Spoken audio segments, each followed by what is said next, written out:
Hello, Sarah Beard here. I'm a dyslexia specialist assessor and tutor, and I manage this Facebook group.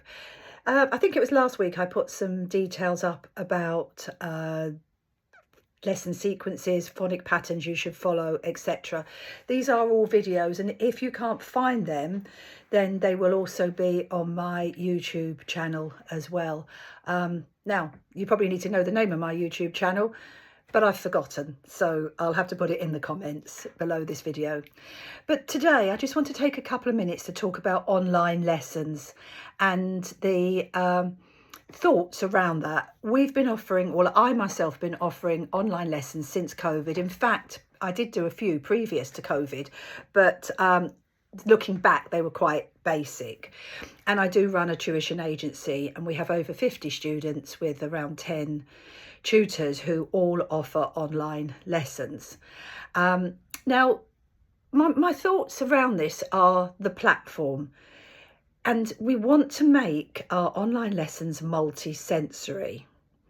And as I explained to parents, if we're making it multi-sensory, the only way we can do that, in my opinion, and please correct me if you have other suggestions, we all need to learn, is by giving our students remote control.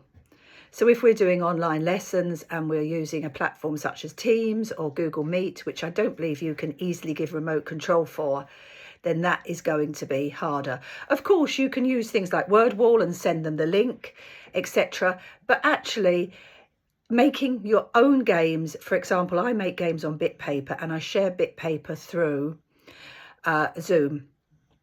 But you can actually just send them a BitPaper link, and then that is multisensory. So I will replicate a pairs game, for example, which I would normally play on my desk. We all know what pairs is, or Pelmanism, where I turn a card over, read it, I turn the other one over, read it. If they match, I keep them. Student does the same. Lots of overlearning there for reading practice or memory or times tables or anything. And I can replicate that using BitPaper, which I use through Zoom. I use lots of other programs as well. So WordWall, Blockit's one that I've recently been introduced to. But also if they're wanted to fill in, for example, a worksheet, then I can upload that onto BitPaper and they can fill that in. So I think my point here is, if you are thinking about delivering online lessons, or maybe you're already delivering online lessons and you're not happy with them because they don't seem to replicate multisensory teaching, then perhaps the platform you're using isn't right. Now, there are also other platforms that are specially made for online teaching, and I haven't really explored those. For younger children, there's Koala, which looks really fun. And then a lot of other tutors use lesson spaces or pencil spaces, and there are, as I say, there are others. Now, whether you give remote control through that, I don't know. It's something to explore, but certainly my understanding, and I might be wrong, is that if you're using Teams or you're using Google Meet, you can't give remote control. So just some thoughts there. In terms of what I generally use is, as I say, I use BitPaper through Zoom, but I can send the link to BitPaper directly. You can actually use it as the video platform as well, but I've never tried that. I use WordWall. I make lots of activities. Quizlet is another one that I use quite a lot with older students. And on that note, if you're teaching, for example, GCSE English, then perhaps it's not as important to be able to give that remote control.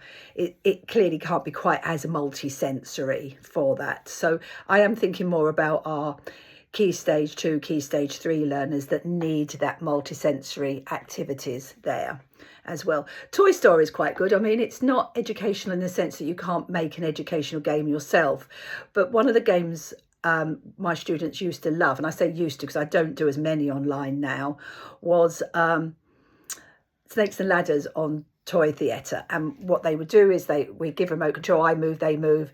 They've got remote control. They move the number of points. There's things built in that I might say, if you can spell a word, you can move another point, for example. And they have a whiteboard and they hold it up. So I think a whiteboard is really, really important for online learning.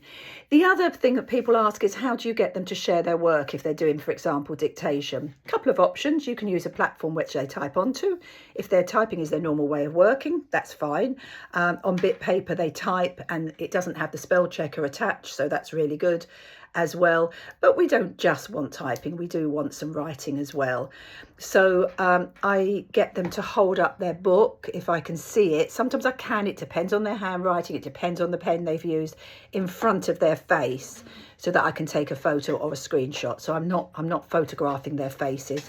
Or alternatively, if that doesn't work, I get the parents to email me the work or send me a screenshot on WhatsApp, for example, the work after the lesson, and then I go through it the next lesson.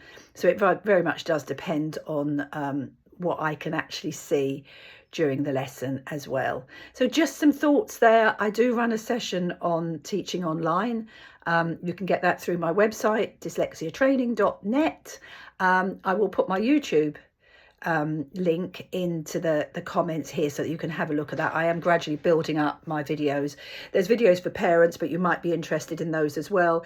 There's videos for assessors and tutors as well in there, but it is a growing area. I've not got loads on there at the moment, but I will make sure that last week's video about the phonic patterns, which a lot of you found very useful, goes up, and this week's one as well.